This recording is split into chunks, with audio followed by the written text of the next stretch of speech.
Chers amis de la liberté, chers souverainistes, bonsoir.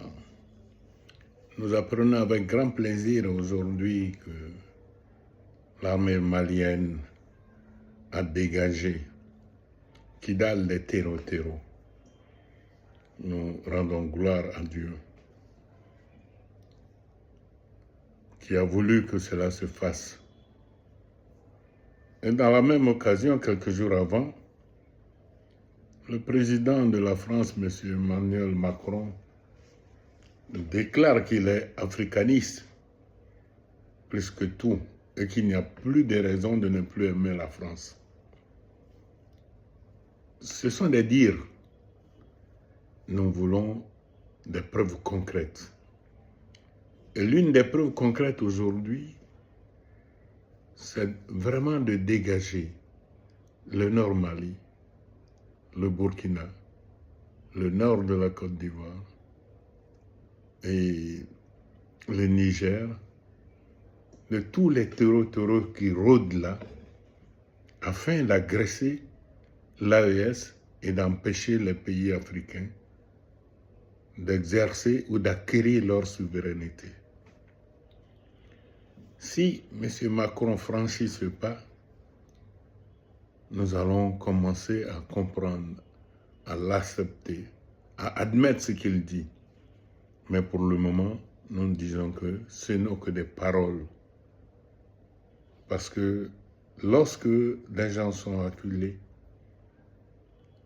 ils disent tout pour se libérer.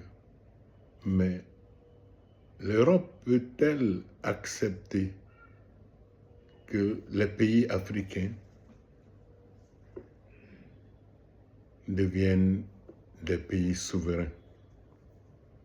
Peut-il accepter d'établir des relations internationales correctes avec les pays africains? L'Europe peut-elle accepter de s'asseoir à la même table que les Africains pour discuter convenablement des termes de l'échange entre les produits africains, que ce soit les produits miniers, que ce soit les produits agricoles, que ce soit les terres rares, pour discuter des prix de ces matières qui proviennent de chez nous? Logiquement, c'est le propriétaire qui fixe ces prix. L'Europe peut-elle aussi accepter, surtout la France, que la parité du franc CFA avec l'Europe ne coûte pas des yeux à la tête aux pays africains membres de l'UMOA? Parce que vous voyez, lorsque ces pays possèdent un bien, qu'ils vendent un bien, ils doivent donner la moitié de leur gain à la France. Je dis bien la moitié de leur gain à la France, leur permettant ainsi d'avoir une parité. Sinon, ils ne l'acceptent pas. Et de surcroît, la moitié qui revient à ces pays africains, une partie est encore prélevée et gardée, et qui leur est octroyée sous forme de crédit. Vraiment, les économistes nous apprennent que cette manière de faire ne pourra jamais permettre à l'Afrique de se développer, de sortir du marasme économique et de tendre vers un bien-être de sa population. Voilà donc quelques observations et questions qu'on se pose en tant qu'intellectuels africains, personnes qui réfléchissent sur le bien-être, parce que je dis l'intellectuel, ce n'est pas celui qui est bradé de diplôme, mais c'est celui qui permet à son peuple de mieux vivre par plusieurs attitudes, qu'elles soient littéraires, qu'elles soient autrement.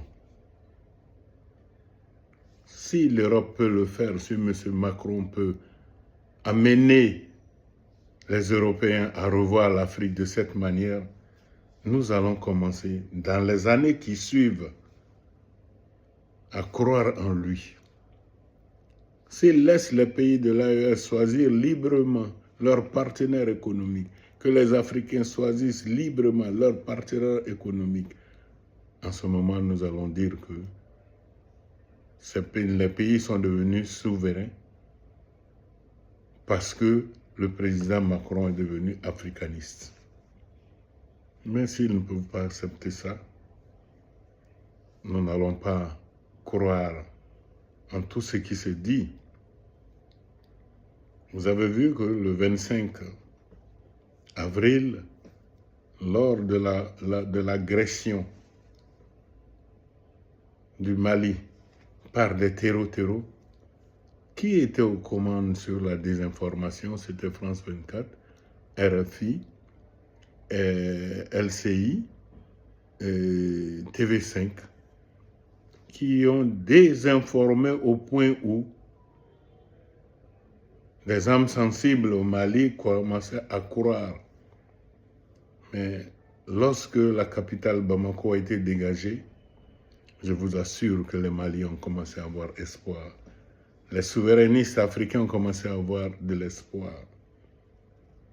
J'avais dit une fois dans une de mes vidéos que l'Iran et le Mali, c'était le même combat.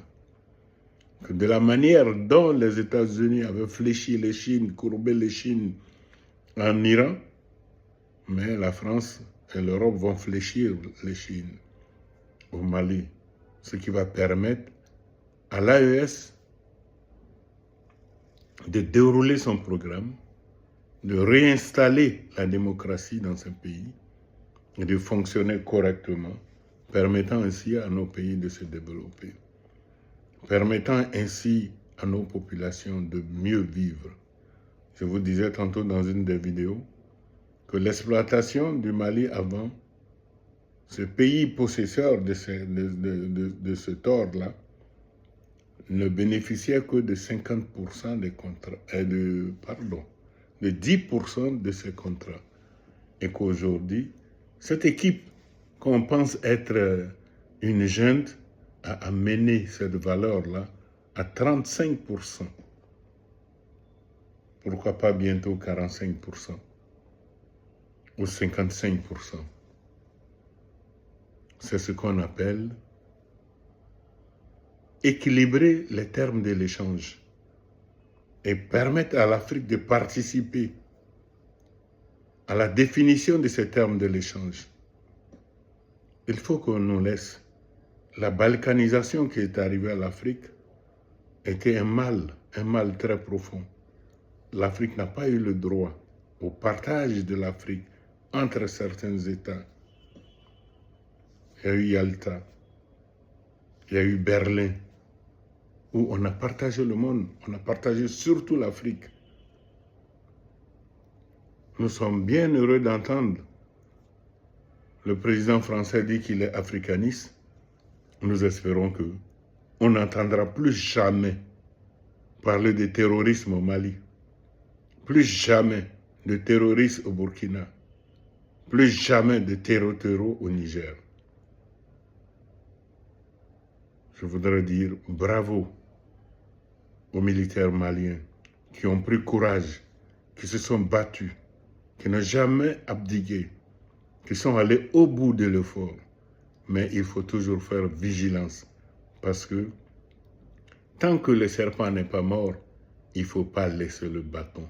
Il y aura toujours quelques velléités dans les villages, dans les villes, parce que les gens vont vouloir se venger ou faire d'autres bêtises, d'autres escarmouches pour dire qu'ils existent. Il faut donc être vigilant. Courage, nous les aurons. Bonsoir.